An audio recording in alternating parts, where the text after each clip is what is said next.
Madame, Monsieur, bonsoir. Merci de nous avoir rejoints sur Canal Algérie en direct de Studio 2 pour suivre votre émission hebdomadaire Canal Foot. Au sommaire de ce 37e numéro, on parlera de l'Assemblée Générale Ordinaire de la Fédération Algérienne de Football, la première de l'ère Walid Sadi, l'adoption des bilans moraux et financiers.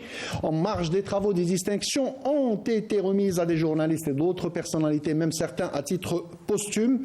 On parlera aussi de Ligue 1, la lutte pour le maintien continue. Le MCO a pris une sérieuse option sur son adversaire du jour, l'ES Ben Aknoun, même s'il est protégé de Bilal Ziri en un match en moins, mais la situation se complique pour l'ESBA en Ligue 2. Ça s'est dégoupillé à l'Est depuis déjà plusieurs semaines. La lutte pour l'accession, même si l'ES Mostaganem a aussi pris une option à 2 journées de la fin, ils sont toujours leaders avec 5 points d'avance sur le Dauphin, le RC Kouba. Les calculs se feront plutôt dans les deux groupes pour la rétrogradation. On discutera de tout ça, de tous ces sujets avec l'équipe Canal Foot, bien sûr en l'absence de notre ange blanc, Abdenour Kawa, qui sera présent la semaine prochaine, qui a eu des occupations qui l'ont empêché de venir aujourd'hui. Mais nous avons le plaisir quand même de recevoir un invité de marque, un invité qui est habitué à Canal Foot et à la télévision algérienne. C'est Khaled Dekimesh. Khaled, bonsoir. Merci d'avoir accepté notre invitation. C'est un plaisir, comme d'habitude, d'être avec vous. Je suis vraiment ravi de voir des grands monsieur comme Shirtana, comme Djilali aussi. Et dommage qu'il n'y a pas mon mentor, voilà. Kawa Abdenour. À qui on fait un coucou, Abdenour. Exactement, moi aussi je lui fais un grand coucou. Et espérons qu'on va passer de bons moments ensemble. Voilà, merci Khaled d'être là, juste à votre gauche. Une icône du football national, notre consultant Mziane Iril. Mziane, bonsoir. Bonsoir Fatah, bonsoir à tous et puis toutes mes amitiés à ceux qui nous suivent sur Canal Foot. Et juste en face de vous, notre consultant Djilali Touzi. Djilali, bonsoir. Bonsoir Fatah, bonsour cher Mziane. Un énorme plaisir de revoir Khaled et bonsoir à nos chers téléspectateurs. Voilà, le décor est planté, on y va pour la première rubrique de notre émission, la rubrique à la une, jingle à la une.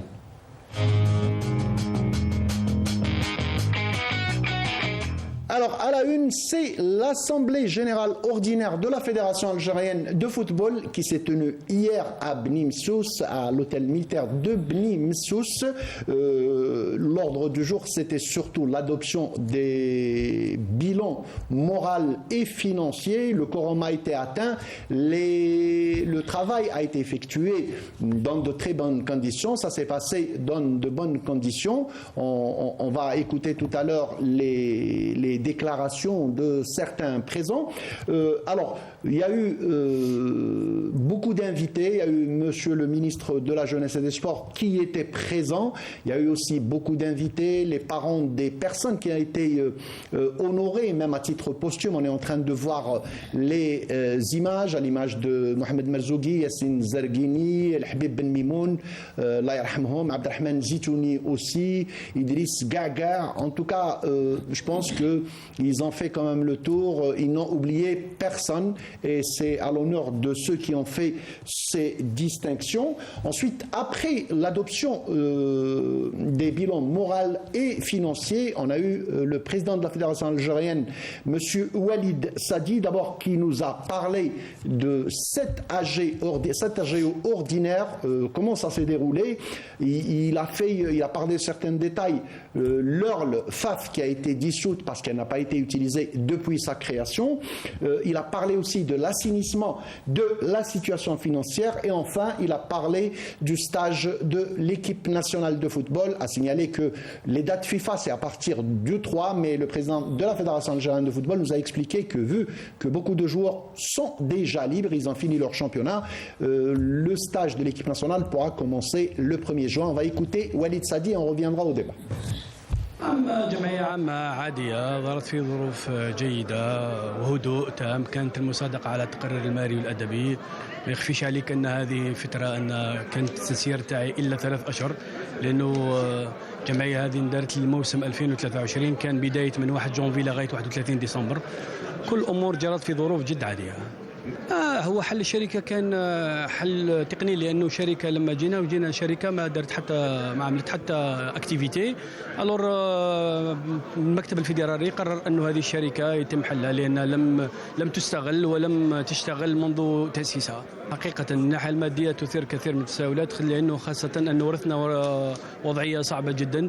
احنا اليوم ملزمين انه ندفع الديون المتراكمه التي وجدناها، وتخنم الفرصه اني نشكر الدوله الجزائريه وعلى راسها السيد رئيس الجمهوريه السيد عبد المجيد تبوني الذي كان المرافق الاول للاتحاديه الجزائريه لكره القدم. نعم الامور محضره جيدا.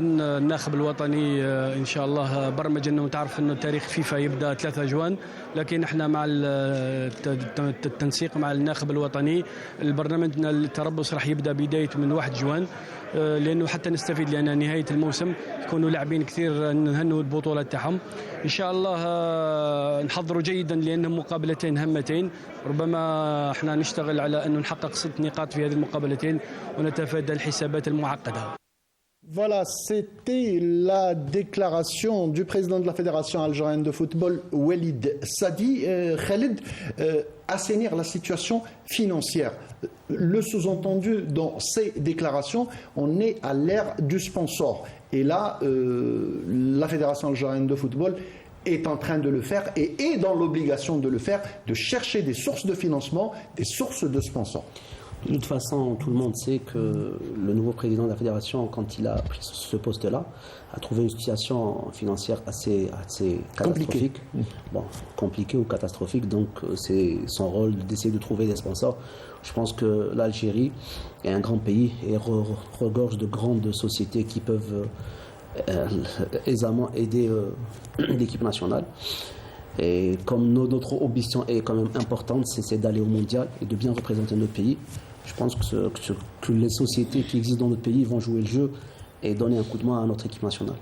Djilali Touzi, AGO ordinaire, dissolution de l'URL FAF, une URL qui a été créée, ça fait quelques années, mais qui n'a jamais été utilisée. Là, c'est peut-être, allez, je veux dire, c'est redéfinir cette URL-là ou en créer une autre pour pouvoir encaisser l'argent débloqué, j'allais dire, donné à juste titre par la FIFA. Il ne faut pas oublier que dès l'installation du nouveau président de fédération, il y a une feuille de route qu'il fallait respecter. Donc, tout en avançant, il y a un énorme progrès qui est en train de se faire, que ce soit sur le plan organisationnel, sur le plan financier. Donc, je pense que, certes, il y a des imperfections, mais je pense qu'avec le temps, tout va être réglé. Et c'est ce qu'on espère, c'est tout le mal qu'on souhaite pour notre fédération. Il y va de notre football. En marge de ces travaux, il y a eu des distinctions. La plupart étaient à titre posthume, mais certains étaient présents, notamment notre ami, notre confrère, notre aîné, Mohamed Haouchin, 50 ans d'exercice, 50 ans au service de l'information, au service du journalisme et pas que sportif. Mohamed Haouchin n'est plus une personne à présenter. Mohamed Haouchin est une icône du journalisme en Algérie. 50 ans de service, c'est l'âge de certaines personnes qui sont en activité actuellement. Je souhaiterais entendre Meziane Iril nous dire un petit mot sur Mohamed Haouchin.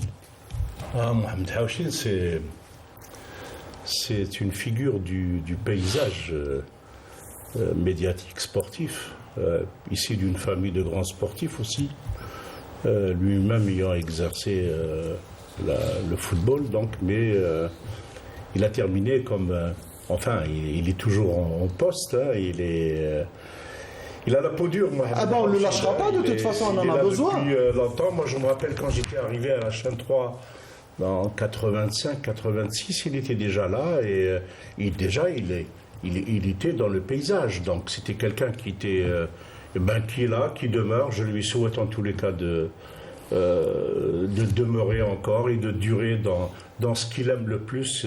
C'est sa passion, le football, de parler football, de commenter des matchs et bien sûr de rencontrer beaucoup de gens. Mohamed Haouchin, c'est quelqu'un à qui je souhaite une longue vie et puis une présence, Inch'Allah, permanente dans le paysage sportif. Et c'est ce qu'on lui souhaite, Tolla Amar, bien sûr, longue vie avec beaucoup de santé. Mohamed Haouchin, reconnu à l'échelle africaine, à l'échelle mondial. Khalid, je pense que même quand vous étiez enfant, vous entendiez ce nom-là, le nom de Mohamed Haouchine, comme nous tous d'ailleurs. Sincèrement, moi, j'ai bien connu la voix avant le visage, parce que Tout à fait. c'est simple, ce Mohamed Haouchine, j'ai grandi avec lui en suivant les matchs, et surtout, bon, qui dit Mohamed Haouchine dit automatiquement JSK, parce que c'est pratiquement toujours lui qui commente les matchs de la JSK, c'est quelqu'un qui est très proche de l'équipe de la JSK. Donc moi, comme je suis kabyle et natif de Kabylie, donc j'ai grandi un petit peu avec lui. Et comme je t'ai dit, donc j'ai connu la voix avant, mais bon, c'est une icône de la radio algérienne. Et de la télévision. De la télévision. Mais bon, moi je l'ai connu beaucoup plus. Comme tout le monde. Tout le monde Après, l'a j'ai connu. découvert le visage au niveau des stades, parce que quand j'étais joueur, on commentait nos matchs. Donc j'ai vraiment bien connu la voix bien avant le visage. Jilali, Mohamed Haouchine, il a en expérience, en service, un petit peu moins que ton âge. Oui, je dirais tout d'abord félicitations les plus sincères parce que la distinction de Haouchine, c'est la distinction de Canal Algérie. Tout à fait. Des services de sport aussi. Donc c'est quelqu'un qui mérite amplement cette distinction par rapport à ce qu'il a donné, que ce soit pour la radio ou la télévision. Donc pour moi, il reste une encyclopédie dans le journalisme sportif. Pour l'anecdote mzienne, une fois on a été dans un service, j'étais avec le grand Mohamed Haouchine, on a été dans un service, on allait demander quelque chose à quelqu'un qu'il devait faire, et au début le monsieur avait dit non, écoutez, moi j'ai pas le temps, ceci, cela. J'ai dit bon, enfin, vous avez, je sais pas, je ne sais pas comment vous osez refuser à Mohamed Haouchine. Il m'a dit c'est lui Mohamed Haouchine. Je dis c'est lui. Il m'a dit je l'ai toujours connu, mais je l'ai jamais vu. Voilà, ça c'était pour l'anecdote. Donc comme on l'appelle chez nous Damouh, vous méritez beaucoup plus que ça. Bravo, et Rabbi Tawallak fi amrak Inch'Allah, et que tu nous accompagnes encore des années et des années. Voilà, il fallait qu'on le dise, on l'a dit, Mohamed Haouchine a été honoré. Il y a eu aussi des distinctions pour un autre journaliste et une autre personnalité du sport. On va les écouter, c'est Yazid Wahib, le journaliste Yazid Wahib, et M. Mohamed Macharara. C'est un geste qui m'honore. Je remercie le président de la fédération, les membres du bureau fédéral et l'ensemble des membres de l'Assemblée générale. D'ailleurs, c'est à leur titre que la fédération a honoré des personnes aujourd'hui, des personnes décédées, honorées à titre posthume, bien sûr, deux journalistes et un dirigeant du mouvement sportif national, M. Mohamed Macharara. C'est un geste qui m'honore. Et je le dédie, la distinction, je la dédie à l'ensemble des confrères de la presse sportive algérienne. Ben écoutez, j'en suis vraiment très très honoré parce que le fait que la fédération algérienne de football ait pensé à honorer pas seulement moi-même, mais beaucoup d'amis qui ont marqué. Il nous manquait quand même Hamid Haddad, qui est un peu malade, et qui on souhaite un prompt rétablissement. C'est à l'honneur aussi de la fédération d'avoir pensé à ceux qui ont servi le foot. Moi, je voudrais partager aussi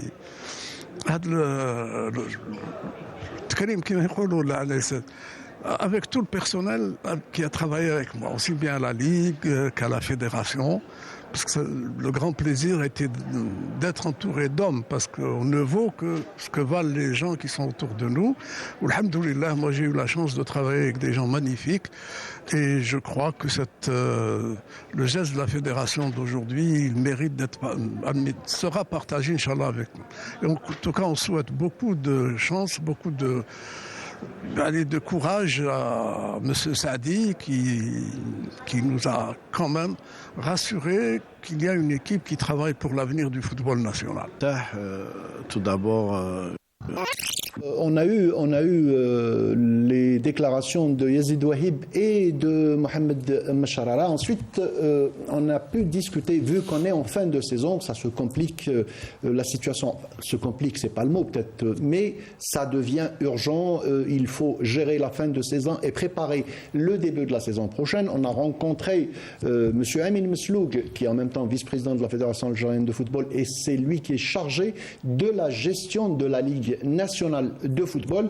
M. Mohamed Amin Msloug qui nous a parlé d'abord du déroulement bien sûr de la GO, l'assainissement toujours de la situation financière, c'est le nerf de la guerre, c'est normal. La préparation de la prochaine saison, il a dit un petit mot aussi sur la Coupe d'Algérie et un mot aussi sur le football amateur. On l'écoute et on revient. Tout d'abord, je tiens à signaler que le bon déroulement de l'Assemblée, on a vu, c'est-à-dire une écoute de la part des membres de l'Assemblée. Et puis, on a exposé le bilan moral et financier pour l'exercice 2023. On a exposé aussi les prévisions budgétaires concernant l'exercice 2024. Aussi, on a fait un petit exposé sur notre arrivée, c'est-à-dire le nouveau bureau fédéral, qu'est-ce qui a été fait, le constat des anomalies qu'on a trouvées lors de la réception de notre mission. Donc, je pense que tout le monde a pris conscience de la situation de la fédération et espérant que ça va aller mieux pour l'exercice 2024. C'est ça, peut-être tout le monde pensait qu'il y avait une bonne situation au niveau de la fédération. Voilà, je peux vous confirmer que c'est le contraire. Il y a beaucoup de problèmes, surtout au niveau des ressources financières qu'on a eu du mal à les trouver.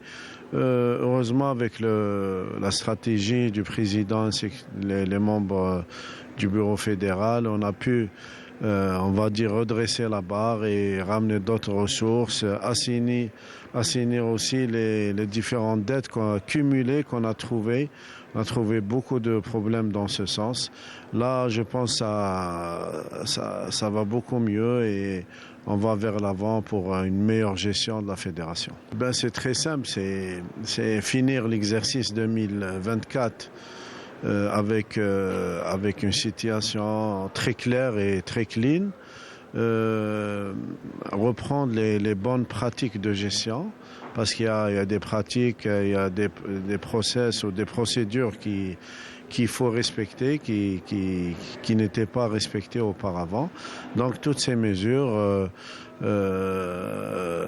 vont certainement donner de bons résultats en matière de gestion, en matière de santé financière, pour se projeter sur le développement du football avec toute transparence et ça a été dit devant l'ensemble des membres de l'Assemblée générale.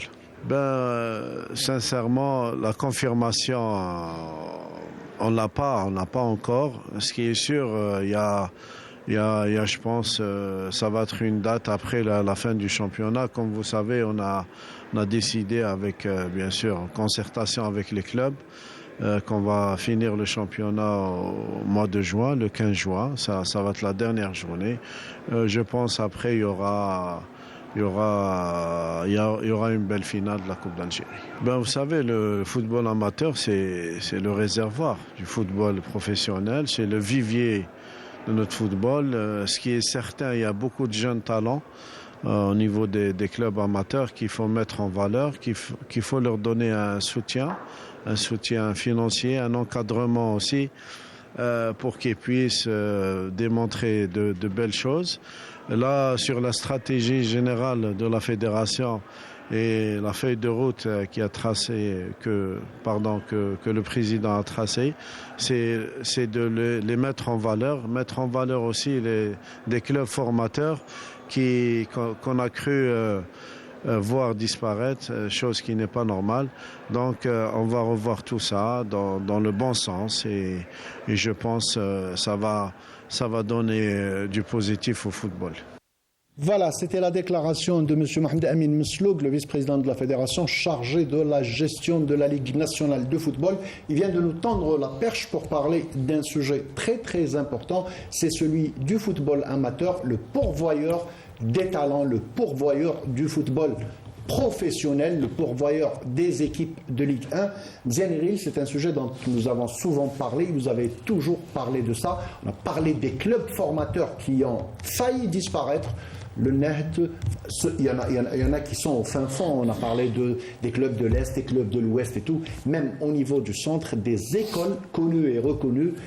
Et là, il est temps que la Fédération algérienne de football, ses responsables, doivent avoir un regard bien fixé sur ces clubs-là et sur cette ligue amateur. Il faudra peut-être rappeler que le rôle de la fédération, justement, c'est le développement du football amateur. Le football professionnel, il a sa propre ligue qui s'occupe de ça. Et par contre, penser à l'avenir, penser à la limite au développement du football amateur, c'est là même le pourquoi de la présence de l'existence d'une fédération. Donc, d'abord, c'est le vivier du football en règle générale. Il faudra l'organiser mieux qu'il ne l'est aujourd'hui. Mettre un peu plus de moyens pour tenter en tous les cas de... Justement, Méziane, permettez-moi de vous poser cette question, ça me démange un petit peu. Oui. Vous, avec toute votre expérience, votre recul, pour ces clubs-là, allez, entre guillemets, ceux qui n'ont pas de finances bien précises, de sources de finances bien précises, quelle est la solution, selon vous, pour des équipes? C'est pour citer, hein, je ne vise aucun club, c'est pour citer. Bon, je parle à Mzianiril, je suis en train de parler par exemple du Nahd qui a souffert d'une crise financière. Je parle de SM Al-Harrach, je parle du RC Kouba, je parle des clubs à l'Est, Skikdal, Sgelma, Annaba, je parle à l'Ouest, Olizane qui a rétrogradé, Bel Abbès, Tlemcen par exemple. Quel est justement, comment la fédération, selon vous, hein, des idées comme ça, comment la fédération pourra les aider, sachant que le point principal, Méziane, c'est les finances, on est d'accord? En fait, je ne visais pas spécialement les clubs dont vous parliez. Je parlais en règle générale de la mise en place d'une organisation qui permette en tous les cas, dans la pratique du football, qu'il y ait une possibilité de voir arriver les meilleurs d'entre les footballeurs, les jeunes footballeurs, de se hisser à l'élite du football national. Donc il faut mettre en place une organisation qui permette aussi bien aux jeunes de Ouergla, de Tamanrasset, de Béchar, de Belabès, de Betna, de Bessa, de Biskra, de partout, toutes les régions du pays, d'avoir la possibilité de jouer au football d'abord.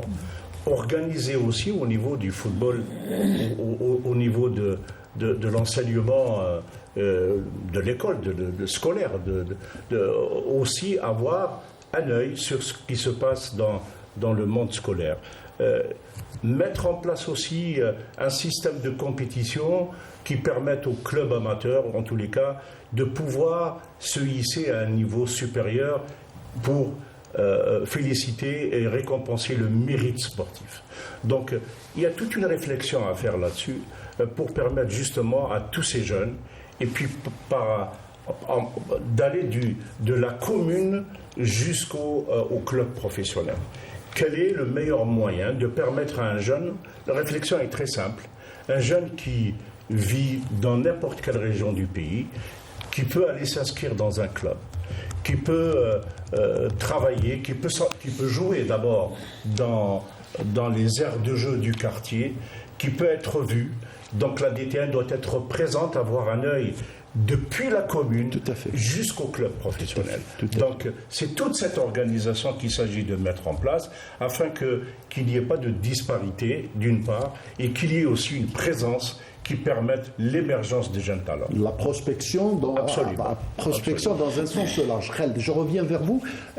Méziane était en train de parler, je lui ai posé une question, mais on s'est compris parce que c'est sous-entendu les jeunes catégories. On parle du jeune footballeur. Je vais peut-être vous surprendre, pas, Méziane, certainement pas, parce que je sais.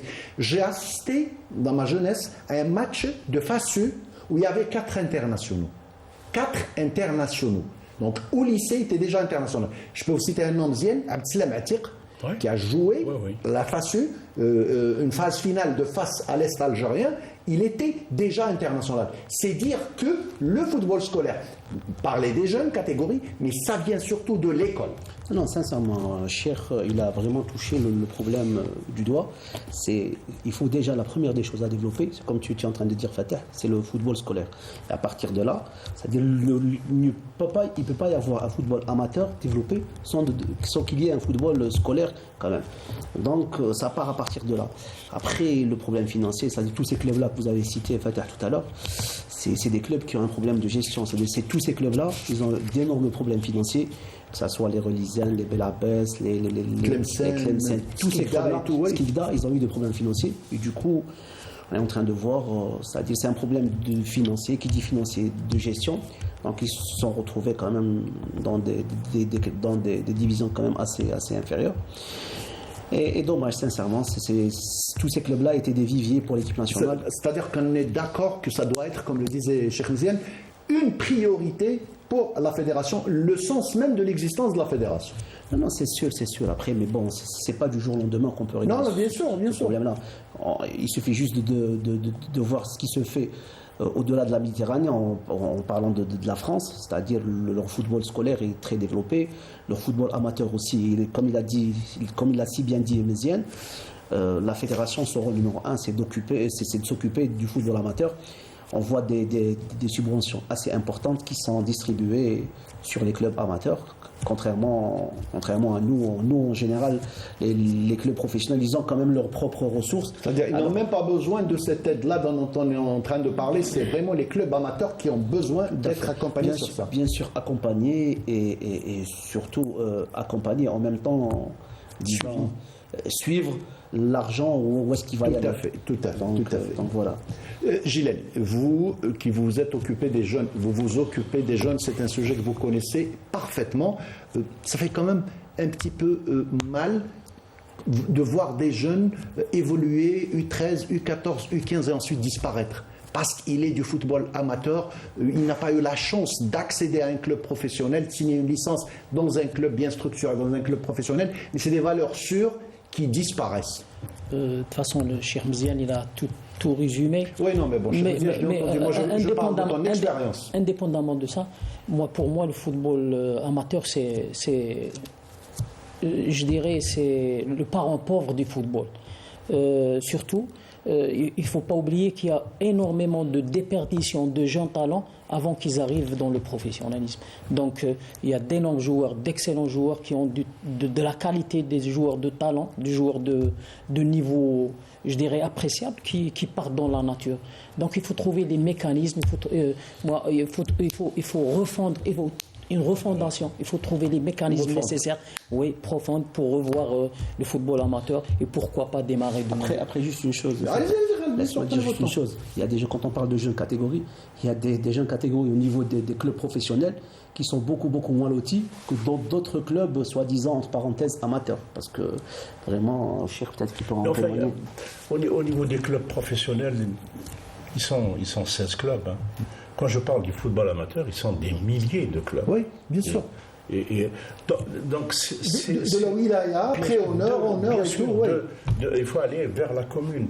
En fait, le plus important, c'est de définir une organisation. Tout à fait, un organigramme. Un système de fonctionnement. Comment doit fonctionner le football des jeunes, le football amateur? Comment permettre une meilleure prospection? Une valorisation de nos talents, comment permettre une meilleure émergence de jeunes talents. Permettez-moi de dire juste une chose, je ne sais pas moi qui vais vous montrer cela, moi je parle de nous quand on était dans les jeunes catégories. Mziane, on ne savait même pas quand c'est qu'on était sélectionné. Les recruteurs, les DTR, les directeurs techniques régionaux, étaient dans les tribunes des petits clubs pendant l'entraînement en train de regarder les talents. Et le nom, il citait. C'est-à-dire, je veux dire, les prospecteurs, les véritables prospecteurs, entre guillemets, les découvreurs, ils existaient réellement, ils sillonnaient. Est-ce que ça n'existe plus, ça, Mziane? Enfin, je ne sais pas comment est organisée maintenant la. Non, je parle de manière générale, pas de cette fédération.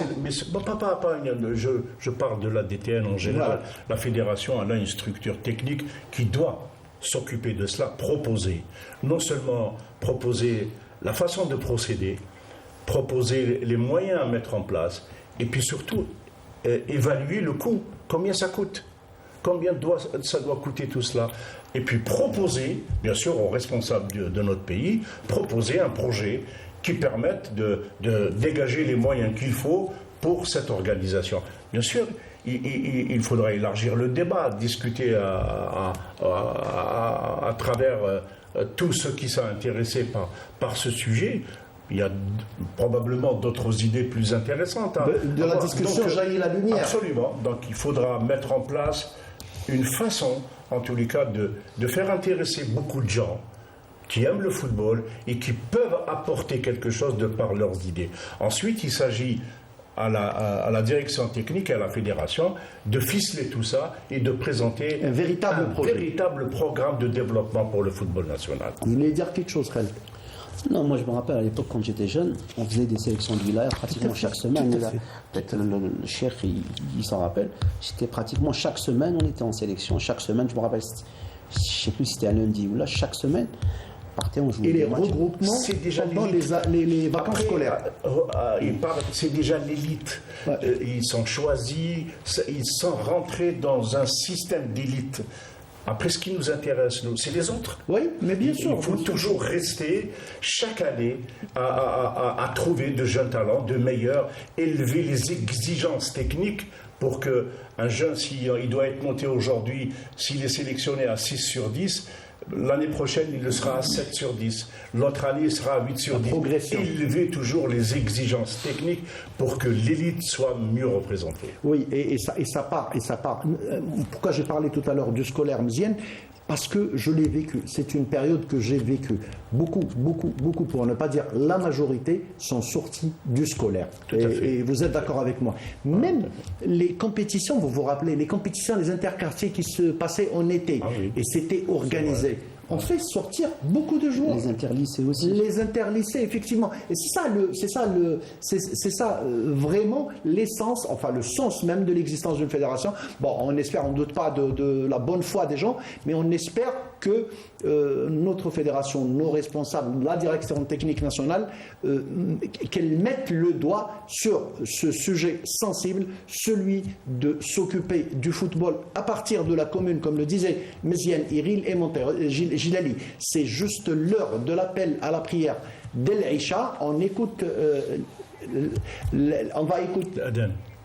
Donc on me dit dans 3 minutes. Donc allez-y Gilali, rapidement. Donc Fatah, si tu permets, même au niveau des clubs d'élite, il faudra revoir le système de prospection, le système de disputement, le système de choix de joueurs, le mode de choix de joueurs, il faut le revoir.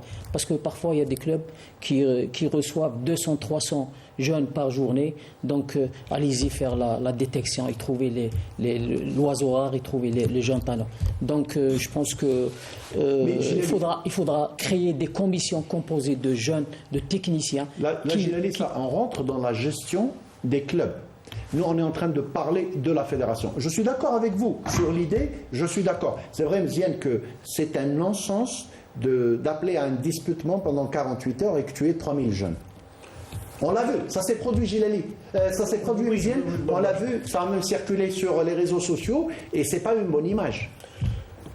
Ça dénote le manque d'anticipation sur les... Là, ils répondent à un besoin pressant, donc ils se débrouillent comme ils peuvent le faire. Mais il faut anticiper sur les problèmes, réfléchir, comment il faudra faire, comment il faudra fonctionner. Les solutions existent en tous les cas. On n'est pas les pionniers, on n'est pas en train d'inventer ce fonctionnement-là. Il a existé ailleurs. Il y a des pays qui sont moins bien nantis que nous en termes de finance.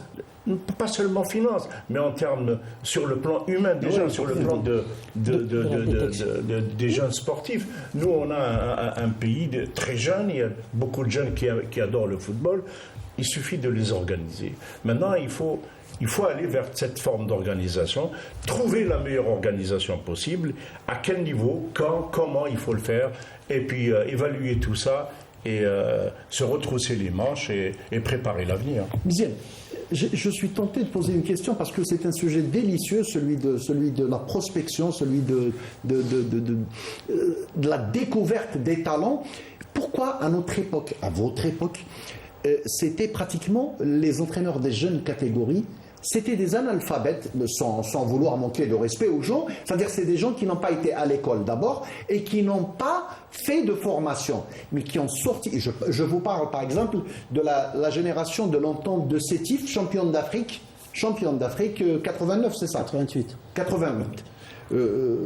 90% de l'effectif a été découvert par l'Ayas Layahmo. L'Ayas, Oui. qui était le père, Très connu. voilà, très connu. Oui. Et je suppose que ça existe dans tous les clubs, Dans tous les quartiers. Dans tous les quartiers. Voilà. Nous avions à la GSD par exemple, à Mersen Qdam, Allah yarhamou, aussi. C'était Il un faisait ancien ce joueur, travail-là. exactement. Mais il a fait sortir beaucoup de jeunes. Pourquoi ça n'existe pas? C'est des passionnés. De toute façon, la réussite est l'œuvre humaine. Tout à C'est fait, une œuvre tout à fait. humaine. Il faut aimer ce qu'on fait. Et il faut qu'il y ait des hommes qui aiment ça et qui sont capables, en tous les cas, non seulement d'aimer ça, non seulement des passionnés du football, mais aussi qui ont un savoir-faire. Nous, à UCND, je vous parle parce que Oui. c'est le lieu que je connais le mieux. On avait Boudissa qui était à l'époque, Oui. qui était en même temps maître d'éducation physique dans un collège et qui s'occupait de toutes les catégories. Il s'occupait des minimes, des cadets, des juniors et parfois même des seniors. Donc il y a la passion genre de d'un personne homme, n'existe la plus. passion d'une équipe. Ouais.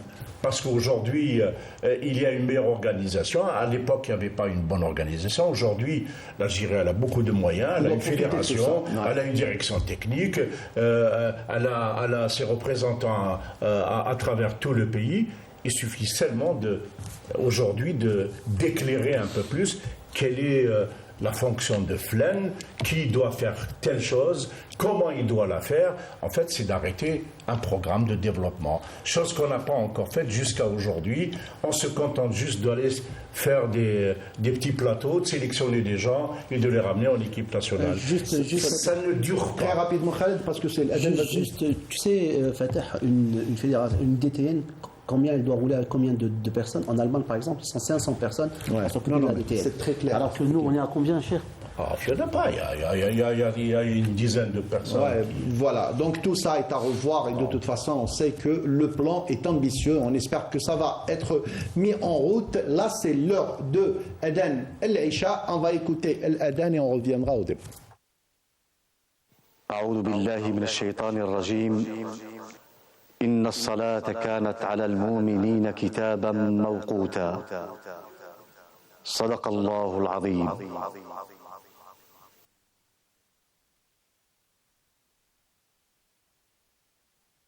الله أكبر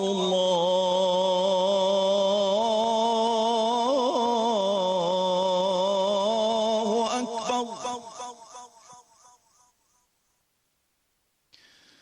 أشهد أن لا إله إلا الله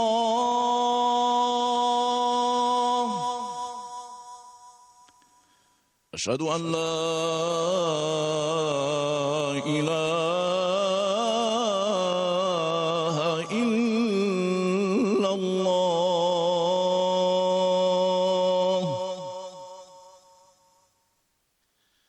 أشهد أن محمدا رسول الله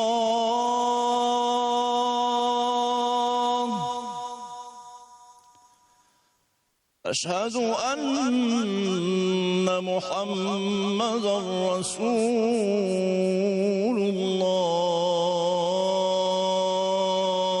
الله حي على الصلاة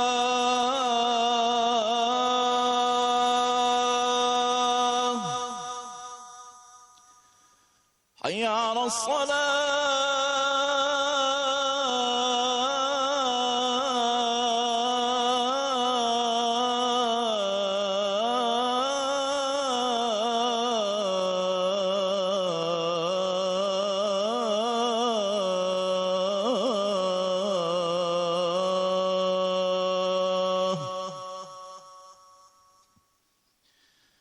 حي على الفلاح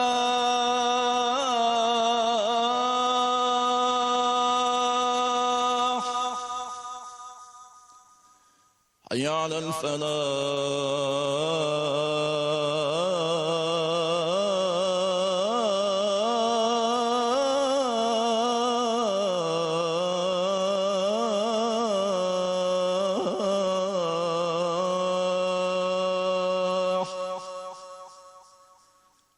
الله أكبر الله أكبر لا إله إلا الله.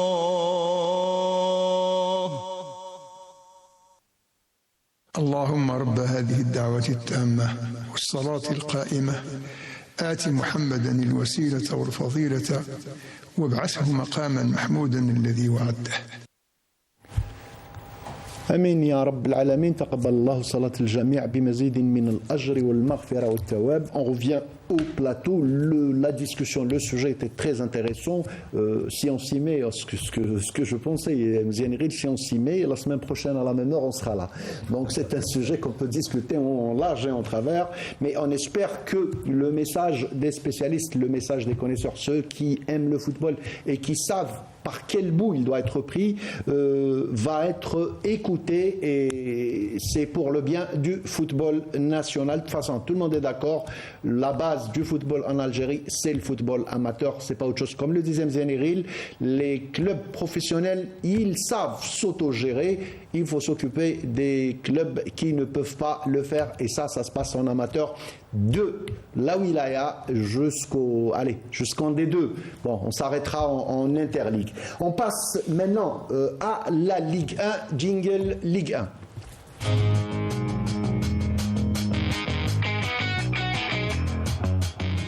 Voilà, assainir la situation a commencé par jouer les matchs en retard. Le MC Oran qui a reçu l'USM Alger le mardi passé, le MC Oran qui est en train de réaliser une remontée spectaculaire au classement. D'ailleurs, aujourd'hui, on va le voir tout à l'heure, ils ne sont plus relégables, ou loin même, ils ont même rattrapé certains clubs qui sont hauts.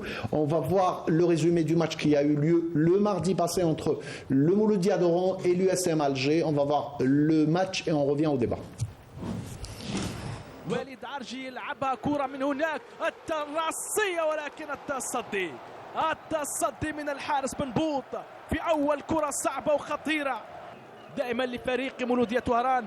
لم تنتهي المحاولة بعد، تأتي من هناك التوزيعة في القائمة الثاني بالرأس، ظهر مروان، التسديدة بيمناه من بو سالم، ولكن تخطئ المرمى. مولودية طهران في مخالفة بحثا عن أول الأهداف، تلعب المخالفة، تأتي الرأسية ولكن راحت فوق العارضة الأفقية.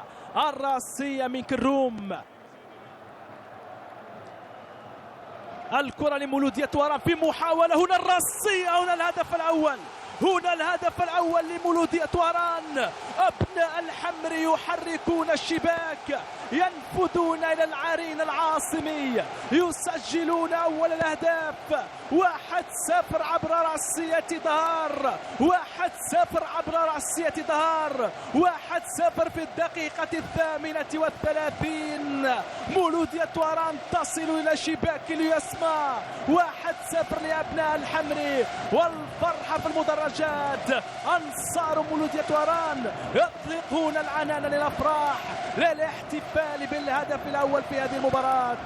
محاولات عاصمية عن طريق أيت الحاج، تنفذ الركنية في القائمة الثاني. هل تأتي التسديدة؟ ولكن التسديدة بعيدة كل البعد إلى 5.50 متر.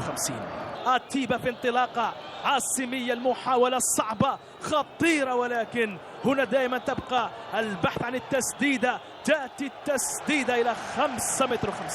يسمى في الهجوم في هذه اللحظات الأخيرة. هنا تشتيت الكرة كما جاءت. الحكم عوينة في هذه اللحظات يعلن عن واحد من أغلى الانتصارات لفريق مولودية طهران هذا الموسم. فريق مولودية طهران ينجح في تجاوز عقبة اتحاد العاصمة، تسجيل. Voilà, c'était le début de la remontée du Mouloudia d'Oran. Il a gagné son premier match en retard, son match en retard face à l'USM Alger. Zéniril complètement métamorphosé le Mouloudia, le retour du public, une envie, une grinta incroyable, et on est en train de voir les résultats. C'est vrai que depuis quelques semaines déjà, il y a un semblant en tous les cas, de renouveau au MCO. C'est vrai qu'il y a plus de volonté dans le fait d'entamer leur match. On l'a bien vu contre l'USMA. Il y avait beaucoup de précipitations dans le jeu, beaucoup de déchets, beaucoup de fautes. Je comprends très bien l'esprit des joueurs qui veulent tout de suite marquer des buts, se mettre à l'abri. Là, ils ont dans leur tête, ça se passe. Il y a beaucoup de choses qui se passent, et puis donc la qualité de jeu n'y est peut-être pas, mais il y a du cœur, il y a de la volonté, il y a ce vouloir d'aller chercher des points, et là, ça leur réussit fort bien, aussi bien contre l'USMA que contre Ben Aknoun aujourd'hui. Donc, on y arrivera. Ils commencent véritablement à sortir véritablement à la tête de l'eau. Gilali, un Mouloudia d'Oran complètement métamorphosé, on voit, ils développent du jeu, ils font du bon jeu. C'est vrai que ce n'est pas le véritable niveau du Mouloudia d'Oran qu'on connaît, mais ça leur permet quand même de sortir la tête de l'eau. Ils savent qu'ils n'ont pas une autre alternative que de sauver leur saison. C'est une équipe, je dirais, complètement galvanisée, complètement métamorphosée, surtout après les dernières victoires. Contre l'USMA, c'était un match très disputé, mais la différence, ça s'est faite par rapport à la volonté, la détermination et l'envie de gagner ce match. C'est ce qui est en train de se procurer cette équipe du MCO, et ils sont sur la bonne voie. Khaled, contrairement à l'USM Alger qui n'a pas su profiter des matchs en retard. Que se passe-t-il à l'USM Alger? D'ailleurs, on a eu l'information aujourd'hui que Toufik Koreshi a démissionné de son poste de l'USM Alger. C'est une information confirmée. Ça dénote un petit peu du climat qui règne au sein de l'USMA. Non, il ne faut pas oublier ce qui s'est passé dernièrement pour l'équipe de l'USMA. Je pense que l'histoire de la Coupe d'Afrique, là, elle n'est pas passée. Ça a déstabilisé quand même le groupe. Complètement. Et puis il y a eu l'histoire de la Coupe d'Algérie aussi, qui a été programmée au milieu des deux matchs. Donc tout ça, je pense qu'il n'a pas joué pour l'USMA. À un certain moment, je pense que les joueurs, ils ont perdu un petit peu de leur motivation, parce que c'est pas possible ce qui se passe. Après, revenons un petit peu à l'MCO. L'MCO, c'est une équipe, je pense que quand on dit que l'âme d'une équipe, c'est ses supporters, je pense que c'est en train d'être prouvé amplement avec cette équipe du MCO. Ça fait quand même quelques années qu'on n'a pas vu ce public au stade de Zavana. Pratiquement chaque match, 50 000, 60 000 supporters. On a vu contre le CRB, on a vu contre Sétif, on a vu contre l'USMA, contre Ben Aknoun. Donc je pense que le public du MCO oranais y est beaucoup pour ce qui est en train d'arriver. C'est peut-être aussi parce qu'ils ont senti le danger, Khaled. Parce que quand même, ils étaient au bord du précipice, il faut le dire. Le MCO, ça fait quelques semaines, il était relégable, mais avec les deux pieds. Le MCO, c'est une équipe qui draine beaucoup de public. Oui, non, mais on le sait, ça on le sait. Mais ils ont senti le danger. Les conditions actuelles de l'équipe exigent en tous les cas qu'il y ait une sorte de réunion, une communion de tous les supporters. Donc, et puis sincèrement, je pense que le football algérien, au moins le championnat national, a besoin d'une équipe comme le MCO. C'est-à-dire, on peut pas, je pense pas qu'un championnat national puisse être... Oui, non, mais bon, sans qu'on il a soit... déjà fonctionné sans qu'on soit parti pris, le MCO reste un club mythique, un grand club qui a beaucoup donné au football national. Seulement, il faut dire que, on va dire, durant la moitié de la saison, un petit peu plus que la moitié de la saison, il méritait clairement, parce qu'on ne voyait rien du tout. Le Mouloudia d'Oran, c'est vrai qu'il y avait des circonstances, interdiction de recrutement, des licences non récupérées et tout. On peut le comprendre, tout ça, il n'y a pas de souci. Mais le fait est là, avec les scores de l'époque, le Mouloudia méritait amplement. Non, je pense qu'aujourd'hui, ils ont une société nationale qui est derrière ce club. Je pense que cette année, ça va être une année 10 ans. Ils vont se sauver. Transition. Je pense que l'année prochaine, il y a beaucoup de choses qu'ils doivent refaire. Il faut que ça soit vraiment refait dans le bon sens pour qu'ils puissent quand même pour que l'MCO soit vraiment le vrai MCO qu'on a toujours connu. On a eu le directeur sportif la semaine passée avec Mziane, on a discuté, et c'est justement, il se projette sur ça justement. L'urgence maintenant, c'est de sauver le club de la relégation et ensuite réorganiser. C'est une bonne leçon de toute façon. Il y a tellement de talent dans cette région. Ah oui, non, mais c'est clair. Mais c'est clair. C'est que techniquement, la région de l'Ouest recèle d'excellents talents. Oui, c'est très clair. Le Mouloudia d'Oran, à une époque, je ne sais pas quel sélectionneur l'avait dit à l'époque, mais ils avaient 11 joueurs sélectionnables. C'était avec nous. Avec voilà, c'était avec. Vous voyez, je ne savais même pas que c'était votre époque, vous et Abdelrahman Layahmou, mais ils avaient 11 joueurs sélectionnables. C'était un grand club. On passe à un autre match, mais ça reste toujours avec l'USM Alger. C'est des matchs qui se sont joués aujourd'hui. L'USM Alger qui a reçu l'ASO. Un résumé de ce match et on reviendra au débat.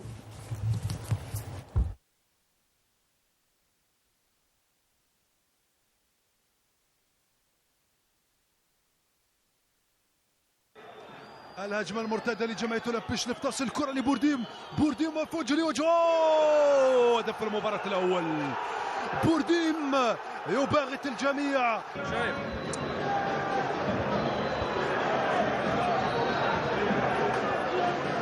كرة أخرى دفاع حارس المرمى في اللحظة الأخيرة قصب في إشارة التنفيذ أكرم جحنيط ترجع لأتيبو على مرتين هدف معادلة النتيجة للاتحاد جمال الحارس بينما بالقاسم عادل للاتحاد تلعب الكرة كانوا تسديدة الهدف الثاني والهدف الثاني اثر ارتباك في الدفاع بدأ في تنفيذ الخطأ لمصلحة الاولمبي مناوب الكرة الدفاع يتدخل تبقى الخطورة غير الجناح تماما التسديد الحارس في الرمق الأخير تلعب الكرة توزيعه الحارس في المكان المناسب بتفوق اتحاد الجزائر ب2-1 هدفان مقابل هدف لمصلحة اتحاد الجزائر على حساب جمعية اولمبيش. L'USM Alger qui revient de loin face à l'ASO. C'est vrai que l'ASO souffrait ces dernières semaines. Bon, ils se sont sortis, pas complètement, ils sont à 34 points. Ils se sont éloignés un petit peu de la zone rouge, mais ils ont donné des sueurs froides à l'USM Alger Djilé. Donc c'était un succès, je dirais, dans la douleur. Ça a été très difficile pour cette équipe de l'USMA. Surtout, ils étaient menés en première mi-temps. En deuxième mi-temps, ils sont revenus. Donc ils voulaient tellement gagner ce match après les 2 revers qu'ils ont eu, les 2 défaites de suite. Donc c'est amplement mérité par rapport à ce qu'ils ont produit en deuxième mi-temps. Cette équipe de Chlef, après 2 succès, c'est une défaite quand même amère. Surtout, elle est beaucoup plus parce qu'il ne faut pas oublier qu'il y avait grève des joueurs 3 jours auparavant. Donc c'est une crise, je dirais, financière qui a influé peut-être sur le rendement de cette équipe. Khaled ? Sincèrement, quand on voit l'équipe du Chlef, il ne faut pas oublier de parler de Bourdim, qui a été recruté au Mercato, qui a pratiquement participé à 9 ou 10 buts. Il a été complètement concerné par ces buts-là pour l'équipe de Chlef. Donc je pense que c'est un petit peu grâce à lui que l'équipe de Chlef est en train de se sauver aujourd'hui. Et après l'USMA, ils avaient vraiment besoin de cette victoire pour 10 ans, espérer un petit peu une place qui va les qualifier pour une joute africaine l'année prochaine. C'est pas encore gagné. Mziane, avoir l'effectif de l'ASO. On voit les joueurs, les 11 rentrants de l'ASO, je dirais les 18 joueurs qu'ils ont. On a du mal à imaginer cette équipe jouer le maintien. Enfin, l'MCO, ce n'est pas un problème d'ordre technique finalement. L'ASO. Chlef, oui, l'ASO. Chlef, ce n'est pas un problème d'ordre technique parce que techniquement, ils arrivent toujours, en tous les cas, à monter une bonne équipe. Ils ont ce savoir-faire. Les dirigeants de l'ASO ont ce savoir-faire. Mais parce que ça ne peut pas suivre sur le plan financier. C'est une équipe qui parfois arrive à se débrouiller un peu, à gérer des situations délicates, mais toujours vers la fin de saison, durant la phase retour, il y a toujours des problèmes. Depuis plusieurs années déjà, durant la phase retour, il y a beaucoup de changements. D'abord d'entraîneurs, parce que les entraîneurs ne peuvent pas régler tous les problèmes administratifs. À certains moments, ils cèdent. Ils cèdent. Donc, comme ils ne peuvent pas apporter de solutions et qu'ils voient que leurs joueurs commencent un peu à se disperser, donc ils préfèrent partir que de voir un peu toute cette débandade-là. Et Schleff, malheureusement, le jour où ils arriveront à se stabiliser sur le plan financier, c'est une région qui recèle beaucoup de bons joueurs et puis ils ont un savoir-faire avéré, en tous les cas en ce qui concerne leurs dirigeants. Donc c'est clair que le jour où ils auront les moyens financiers, ils pourront concurrencer les meilleurs. Alors, on passe à un autre match maintenant, c'est le Classico, bien sûr, celui qui a eu lieu à Tizi Ouzou au stade du 1er novembre, où les Canaries de la JS Kabylie ont reçu le champion, le déjà champion, le Mouloudia d'Alger. On va le résumer et on en reviendra au plateau. على الثروة الغابية التي تزخر بها الجزائر إذا بدون ضغوطات إن صح التعبير بدون حسابات التي لعبت منذ أيام إذا انطلاق المباراة في هذه الأثناء هذه الكرة مولودية الجزائر تحاول الضغط منذ البداية داخل منطقة العمليات لكن عودة عمري واحد معروف بالارتقاء الجيد ترفع هذه الكرة وتدخل الحارس ثم آدم أرجم في هذا الموسم الكرة تلعب بسرعة توزيع القائمة الثانية والهدف الأول عن طريق بركان رضوان شوف هذه التوزيع القائمة الثانية بركان الكرة أو تغيير جهة اللاعب والآن طاهر فتح الله زوغرانا حميد يطلب الكرة توصلوا زوغرانا مرزوقي تمكش من هذه الكرة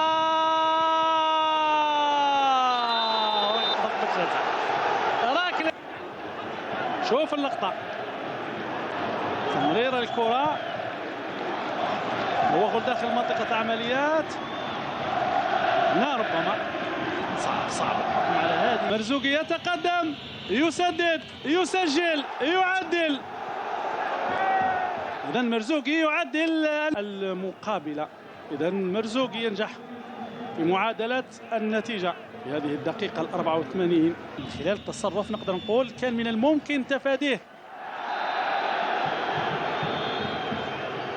عيجي البطاقة الصفراء الثانية ثم الحمراء شوف الخطأ المرتكب طبعا خطأ يستحق عليه البطاقة الصفراء بالتالي يطرد نعيجي زكريا بعد هذا التدخل على قتال أسامة الذي كانت له بعض التدخلات الموفقة فعلا هي آخر كرة هدف النتيجة النهائية للمباراة هدف أول للشبيبة عن طريق بركان رضوان الدقيقة 7 ثم مرزوقي الدقيقة 84 Alors, sans enjeu, un match sans enjeu, la JS Kabylie qui s'est sauvée déjà, ça fait 2 ou 3 semaines de ça, le Mouloudia qui est déjà champion, mais c'est un match qui a été disputé, c'est l'âme du champion, Mzien Iril, ils ne perdent pas, même quand ils n'ont plus besoin de points. Ah bon, mais ils ont pris l'habitude maintenant, ils ont pris... ça c'est un clin d'œil. Ça c'est un clin d'œil à Abdenor qui est absent. Donc ils sont eux, quand même s'ils sont pas très motivés pour un certain nombre de matchs, ils perdent pas en tous les cas. Ils arrivent toujours à réaliser de bons résultats compte tenu de la confiance qu'ils ont dans leur capacité. Vous avez vu, j'ai vu aujourd'hui Mouloudia rentrer avec une équipe complètement remaniée. Voilà, c'est exactement ça. Et puis bon, au fur et à mesure, il a fait rentrer un petit peu les anciens et qui sont revenus dans le score. Mais c'est un match pour le prestige, les deux équipes ayant pour l'une qui est championne. C'est une affiche. La JSK qui a sauvé sa saison. Il faudra peut-être les revoir l'année prochaine. Ça sera peut-être un autre match avec d'autres ambitions pour les deux équipes. Même question, Gilali. Même avec le turnover, Patrice Baumel ne perd pas. Il ne faut pas oublier qu'ils ont un effectif très riche. Donc même les remplaçants, ils ont leur place dans l'équipe À titulaire. l'image de Merzougi qui a Oui. pratiquement marqué 10 buts. Hein. Oui, non, mais il fait partie des buteurs. C'est le joker de luxe du Mouloudia. Je dirais que les deux équipes ne voulaient pas perdre. Surtout, il y a eu deux mi-temps différentes. En première mi-temps, peut-être que la GSK avait cet ascendant. En deuxième mi-temps, en incorporant les titulaires, le Mouloudia. Après le dessus. Donc, je dirais que peut-être la GSK ont eu l'opportunité de tuer le match à deux reprises. Ils ne l'ont pas fait. Mais contre le Mouloudia, si tu ne marques pas, tu risques d'encaisser. La JSK, pour les joueurs qu'ils ont, hein, ils sont félicités pour ce qu'ils ont accompli. Hein. C'est pas évident du tout de se dégager très tôt dans le maintien de l'équipe. Parce qu'à un moment donné, on les voyait vraiment aller vers le bas du tableau. Bis repetita de la saison passée. Et puis bon, là, les joueurs ont beaucoup de mérite de revenir, d'y croire, de se battre et de gagner un certain nombre de matchs qui le permet. Mais la JSK, telle que moi je la vois, elle est à bâtir, elle est à construire.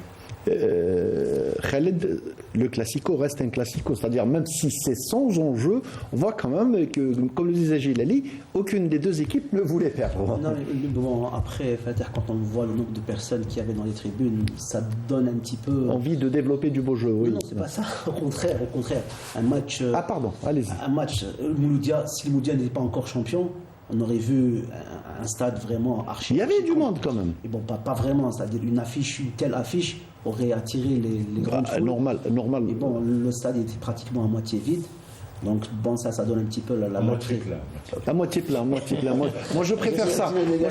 À moitié plein. Donc, mais bon, après, c'était un match de fin de saison. Le Mouloudia, ils sont en train de préparer une finale de Coupe d'Algérie parce que pour eux, le championnat est déjà gagné. La JSK, pour eux, c'était une belle affiche. C'était une belle, comme il a dit le Cheikh Eril, pour eux, il fallait pas qu'ils perdent ce match-là parce que c'était vraiment un match de prestige. Ben voilà, à la fin, le match. Je pense motivation, battre le champion. Exactement, je pense que c'est ça la motivation de la GSK, contrairement au Mouloudia qui était beaucoup plus dans la gestion. Puis sincèrement. Et la tête à la coupe. Bien sûr, mais bon, sincèrement, je crois qu'ils ont pris. J'ai vu le match, moi, tu sens quand même que le Mouloudia, ils ont pris quand même une certaine. Confiance, ce que disait Mziane, oui. Confiance, maturité, ils savent gérer les temps forts et les temps faibles du match. C'est de bon augure pour la suite. Voilà. Et on passe à un autre match. Maintenant, c'est un match pour le siège de Dauphin, pour la position de Dauphin. C'est celui qui a eu à Biskra. On va voir les images de ce match et on va en parler justement. À Biskra, le CS Constantine, la bande Amrani est allé battre l'US Biskra. L'US Biskra qui n'est pas encore totalement sorti d'affaire. Ils sont à 33 points et donc c'est dire que l'US Biskra a tout fait pour remporter ce match, mais le CS Constantine qui ne veut absolument rien lâcher, surtout que le CS Constantine il a un match en moins, il talonne le Shabab Riyadi de Belouizdad et ils ont un match en moins. S'ils le gagnent, ils reprennent le fauteuil de Dauphin. De toute façon, le CSC, ils ont leur destin entre leurs mains. S'ils arrivent à gagner tous leurs matchs, ça va être c'est clair, bien sûr. Ça va être l'équipe qui sera deuxième. Je pense que le meilleur coup de cette journée, c'est le CSI qui le fait. Parce que bon, CRB, ils ont quand même gagné à domicile, mais le CSI... Difficilement. Oui, parce que c'est vraiment pas évident d'aller gagner à Biskra. Quoique Biskra, je pense que, comme il est en train d'expliquer le coach par rapport à l'équipe de Chnef, ils ont d'énormes problèmes financiers. Et en général, ça se répercute sur les derniers matchs. Oui. Et par contre, comme tu as si bien dit la chose, Fatah, ils sont dangereusement aspirés vers le bas. Ah oui, ils le sont. Le plus pessimiste des Biskri ne s'attendait pas à une défaite. À la rigueur, un match nul, mais ils ont perdu. Là, ils se retrouvent, on verra tout à l'heure, lors du classement. Mziane Iril, Amrani et ses protégés qui tiennent à ce fauteuil de Dauphin. Hein. Ah, tout à fait. Bon, le CSC, c'est... depuis l'arrivée d'Abdelkader Amrani, je crois, l'équipe s'est beaucoup améliorée, il faut le préciser. C'est vrai qu'il a trouvé le moyen, en tous les cas, de remotiver l'équipe. C'est une équipe qui joue bien collectivement, qui est bien en place. Ils ont un bon système sur le plan défensif, sur le plan offensif. Ils restent très groupés, ils sont près les uns des autres, ils s'entraident. Donc il y a un système qui qui est bien huilé au niveau du CSC. Probablement, il manque quelques joueurs pour être une grande équipe, mais il y a suffisamment de bons joueurs, en tous les cas, pour prétendre aller chercher la deuxième place. Ils en ont les moyens. Et leur destin, comme l'a dit Khaled, leur destin est entre leurs mains, Djilali. Tout à fait. Pour eux, le championnat du CSC, c'est la deuxième place. Donc, ils n'ont pas une autre alternative. Pour le CSC, la deuxième place, c'est leur championnat. C'est leur objectif, vous voulez dire. Oui, Ils sont deuxième, ils sont oui, deuxième. c'est le titre pour. C'est la participation africaine, en fait. Oui. Ouais, donc, ça. cette équipe, la phase de retour, elle a produit du beau jeu. Donc, ça démontre que c'est un effectif de qualité. S'ils avaient fait une meilleure phase aller, aujourd'hui, je pense, c'est la seule équipe qui pouvait talonner le Mouloudia. Donc, je dirais que. Le CRB aussi. Hein. Oui, bien sûr. Un degré moins le CRB. CRB aussi. CRB qui ont raté quelques matchs là où il ne fallait pas. Mais sinon, en termes d'effectifs, CRB, ils sont tout à fait. Ils sont bien pourvus. Mais concernant la constance dans le rendement, le CSC... Vous avez raison, vous avez entièrement raison, Djilali, parce que même lui, il le disait, Mziane, le CRB, c'est une équipe qui jouait par à-coup, qui jouait périodiquement. Exactement. Alors que le CSC, ils étaient cette constance, effectivement. Le CRB, s'ils étaient constants, ils auraient été de véritables, en tous les cas, concurrents face au Mouloudia. En termes d'effectifs, ils ont une belle équipe, le CRB. Mais sur le plan de la constance, de la régularité... c'était en dents de scie. Non, c'était en dents de scie. Tout à fait. On n'a rien contre vous, Khaled. C'est juste pour raconter les choses. Voilà, on passe au dernier match qu'on a en résumé aujourd'hui. C'est le match pour le maintien, celui qui a opposé au stade Ahmed Zabana d'Oran le Mouloudia d'Oran à l'ES Ben Aknoun. Allez, on va le dire clairement, c'est un match à 6 points. C'est le match du maintien. On va voir le match et on reviendra au débat avec nos invités. آخر اللحظات آخر المحاولات الكرة هنا في منطقة الجزاء بالراس محاولة لأبناء الحمري يأتي الهدف الأول يخرجها وهنا الهدف الأول لمولودية طهران كروم يصل إلى مرمى بناك يهز الشباك سجل أبناء الحمري تقدمت المولودية الوهرانية نحن المولودية حضورنا في حظيرة الكبار قاعدة غيابنا عنها استثناء وهذه المرة ستبقى القاعدة ولا مجال للاستثناءات. نشاهد بالإعادة هنا خطأ وغلطة دفاعية عاصمية كروم موجود في الممرات غير المحروسة يسجل الهدف الأول لمولودية طهران يضع أبناء الحمري بالمقدمة يعطيهم الأسباب حتى وهو يلعب من أجل البقاء.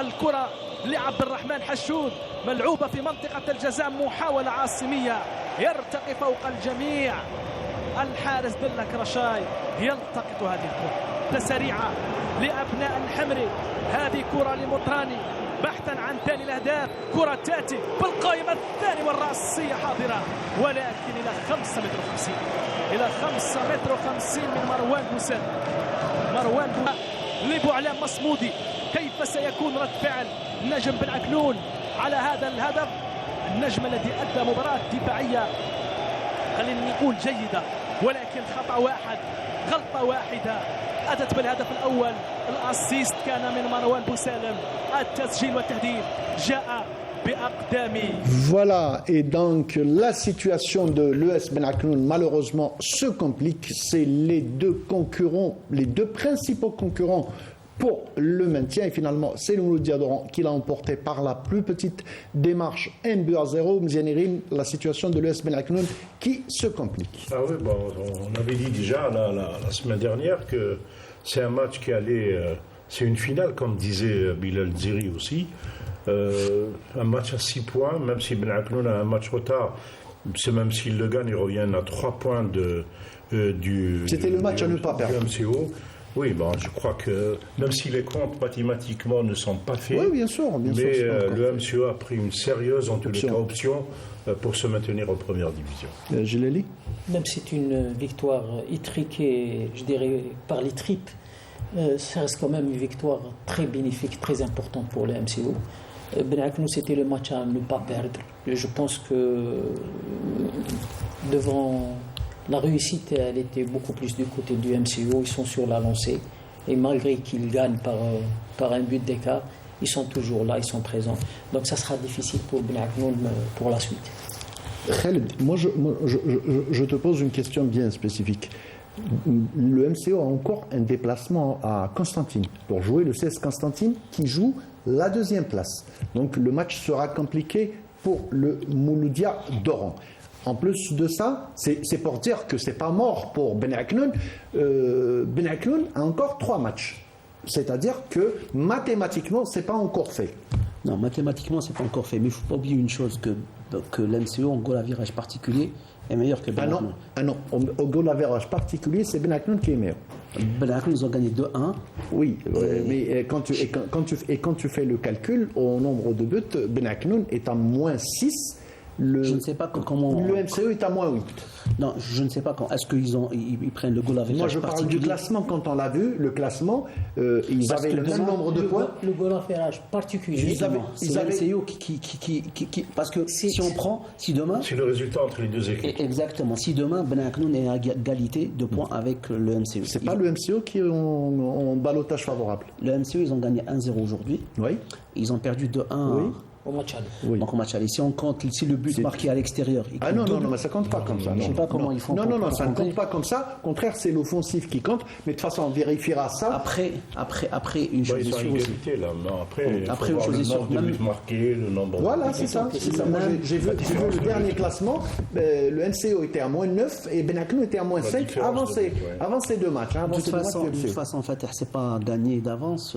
Ben Aknoun contre l'USMA, parce que l'USMA, ils ont toujours une carte à jouer. Absolument, non, c'est gagné pour personne. Donc mais après, je pense que l'MCO, ils ont pris quand même une option. Ah oui, c'est clair, c'est très clair. Une option pour le maintien. Voilà. Parce que ce match-là va vraiment laisser des séquelles pour l'équipe de Ben Aknoun. Voilà.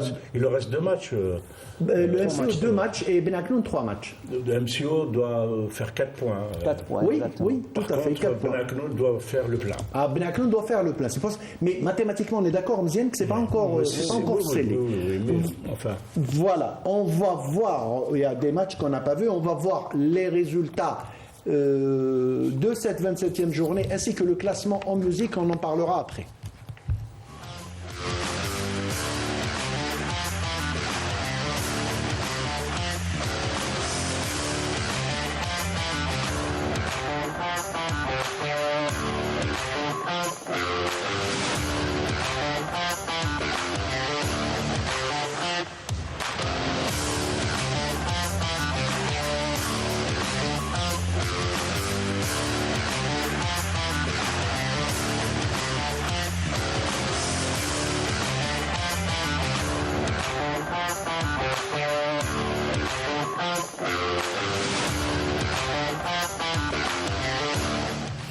Voilà, c'était les résultats de cette 27e journée, et le classement, ça reste palpitant aussi bien pour le haut du tableau, c'est-à-dire pour les participations africaines, que pour le bas du tableau, même si quand on l'a assez répété, le Mouloudia d'Oran a pris une sérieuse option pour son maintien.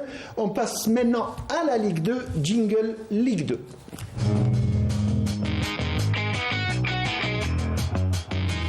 Voilà, et c'était la 28e journée de Ligue 2, si pour le groupe Est, ça s'est dégoupillé depuis déjà quelques semaines. On sait que Ben Aknoun a déjà accédé on a tellement parlé de Ben Aknoun, mais merci Khaled. Akbou a déjà accédé en Ligue 1, ça fait déjà quelques semaines à l'Ouest. Même si le Mostaganem a pris une sérieuse option, il ne reste que 2 matchs et Mostaganem a toujours 5 points d'avance sur le RC Kouba. Tout ça, on va le voir en sujet avec le VTR préparé par Lindet Boul. Après que l'Olympique Akbo ait composté son ticket pour la Ligue 1, l'Espérance de Mostaganem a fait un grand pas pour suivre le même chemin en remportant son match à l'extérieur face au RC Erba sur le score de 2-1. Et avec ce résultat, Mostaganem maintient son avance de 5 points en tête du classement du groupe Centre-Ouest à 2 journées de la fin en gardant son poursuivant le RC Kuba à bonne distance. Et même après avoir battu le CRT Mouchent avec un score de 2-0, les chances des Algérois sont minimes. C'est presque une situation sans issue pour le RCK puisque l'Espérance de Mostaganem n'a besoin que d'un seul petit point pour valider son accession. Après sa défaite face au leader, le RC Erba se retrouve en position de relégation en compagnie de la JS Guera Abadla et l'Olympique Médéa. Dans la lutte pour le maintien, le SM Annaba a effectué une belle performance et quitte la zone rouge en battant Khmis Khenchla avec 3-0, alors que l'AS Ain Mlila se retrouve dans une situation délicate après sa défaite face à l'Olympique Magaran. Le NAD a bien performé en ramenant les 3 points de la victoire de son déplacement à Wetzli, alors que le Wydad Boufarik s'est contenté d'un nul contre le SC Mechriya. La JSM Tiaret a également réalisé une bonne opération lors de cette journée en s'imposant devant le JS Mascara, tout comme l'Azmo qui a battu le SCAF Khmis Meliana. Dans le groupe Centre-Est, Sorghozlan a réduit ses chances de maintien en Ligue 2 après sa lourde défaite en déplacement chez le leader, l'Olympique Akbo. L'USMH, qui était aussi en plein combat pour sa survie, a été vaincu par la JS Bourj Mnaïl alors que Ouergla a battu le MCL Alma. La lutte acharnée pour le maintien va se poursuivre lors des 2 dernières journées du championnat. Voilà, Linda a tout dit. La lutte pour le maintien acharné va durer encore 2 bonnes semaines. C'est un championnat palpitant, si bien en Ligue 1 qu'en Ligue 2. Mziane Iril pour le groupe Centre-Est. On ne parle plus d'accession, c'est réglé. Erbou a accédé déjà, ça fait quelques semaines. Alors, Sorghozlan et l'Alma, elles sont déjà en 3e division. L'Assam Ain Mila a beaucoup de chances de les rejoindre. Ah, tout à fait. Là, même chez le Romley, ils ne sont pas très loin. Tout à fait. Tout à fait. Sachant que le SM Annaba vont recevoir au dernier match l'équipe de Sorghozlan qui est condamnée. Tout à fait. Donc ils ont plus de chances. Donc, à 37 points, ils seront sortis d'affaire. Ça se jouera entre Shilromley, effectivement. Pour le groupe Centre-Ouest, ça continue, Gilali, entre l'US Mostaganem. Bon, allez, on va être honnête quand même. Mostaganem, Linda l'a dit, a besoin d'un tout petit point. C'est amplement mérité pour cette équipe de l'ESM qui a déjà raté l'accession la saison passée. Là, ils sont à 5 points. Ils sont revenus de très très loin. Ils étaient derrière Kuba. Ils sont revenus, ils ont prouvé. On a vu que c'était une très très belle équipe, cette équipe de Mostaganem, sous la houlette de Reda Bendris qui a redressé la barre. On a vu qu'ils avaient, même en Coupe d'Algérie, tenu la dragée très haute au Shabab Briadi de Belouizdad Khaled. Juste une information par rapport à l'équipe de Mostaganem, c'est l'équipe qui a la meilleure défense. Donc pratiquement, quand on prend la Ligue 1, les 2 ligues, c'est l'équipe qui a la meilleure défense. C'est une équipe qui a encaissé 10 buts pendant tout le championnat. Donc pour dire que son accession, bon, bien sûr, mais si elle est entièrement méritée. Vous allez dire quelque chose, Gilali?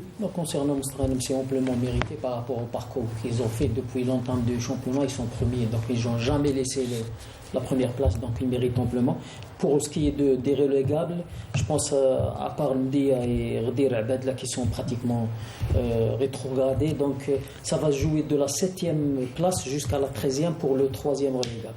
Donc là, il reste 2 matchs, 6 points en jeu, donc tout reste possible. Avec une option au moins pour le Wab Boufarik, qui est quand même le premier non relégable le plus menacé à Mzianri. Moi je vois, sincèrement, que l'Erba a décroché complètement ces derniers temps. Surtout le dernier match, ils ont perdu face à Mostaganem. L'Erba qui sont véritablement sur une chute libre et ça est très très difficile qu'ils reviennent. Donc il y a plus de chances pour Boufarik, Lazmo, le Nerd, Wetzli, etc. de se tirer d'affaire, mais ça sera, me semble-t-il, en tous les cas, l'Erba me semble ces derniers temps, vit des moments extrêmement délicats. Tout à fait. Perdre à domicile alors qu'on joue sa survie, c'est très difficile. Oui, Gilles. L'écart est très réduit, donc c'est un point entre chaque équipe. Ouais, un point, donc non, mais il parlait des chances, Gilles. Parce que je parle du climat général. Du climat général. L'Herba, qui était menacé, a perdu à domicile. C'est quand même difficile de ressurgir, à moins d'un miracle. Moi, j'aime bien l'équipe de l'Alba. Non, depuis qu'ils perdent, ils ont c'est vrai. Une chose est sûre, c'est que le troisième relégable sera connu la dernière journée. Ah oui, non, mais c'est clair. Oui. C'est pour ça que j'ai dit que c'était palpitant. Jusqu'à la dernière. Voilà, donc on va voir les résultats et les classements de cette Ligue 2 en musique.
Voilà, avec les résultats de la Ligue 2 dans ces deux groupes centre-est et centre-ouest, on arrive à la fin de ce 37e numéro. Khaled, merci d'avoir répondu favorablement à notre invitation. Merci à toi, Fatah, de m'avoir invité encore une fois. C'est toujours un plaisir d'être parmi vous. Voilà, Mziane, merci beaucoup. Tes analyses pointueuses me manqueront toujours et je ne pourrai pas m'en passer. Le football, c'est notre passion à tous, donc on essaye de donner un avis compte tenu de l'expérience qu'on a et du vécu que l'on a. Moi, j'aime bien quand Djilali n'est pas d'accord avec nous, j'aime bien les analyses de Djilali. Le fait d'avoir Cheikh en face. Voilà, et puis Abdelnour qui nous a manqué aujourd'hui, on le retrouvera, Inch'Allah, la semaine prochaine. Merci à notre équipe, Madani Jamal, les cadreurs Sellami El Hadi, Kab Mohamed, la réalisatrice Souad Sahraoui, la script Hanan Belkhiri, notre rédacteur en chef Mokhtar Hamani. Madame, monsieur, merci de nous avoir suivis. On se retrouvera le dimanche prochain, même heure, même chaîne. Restez sur Canal Algérie.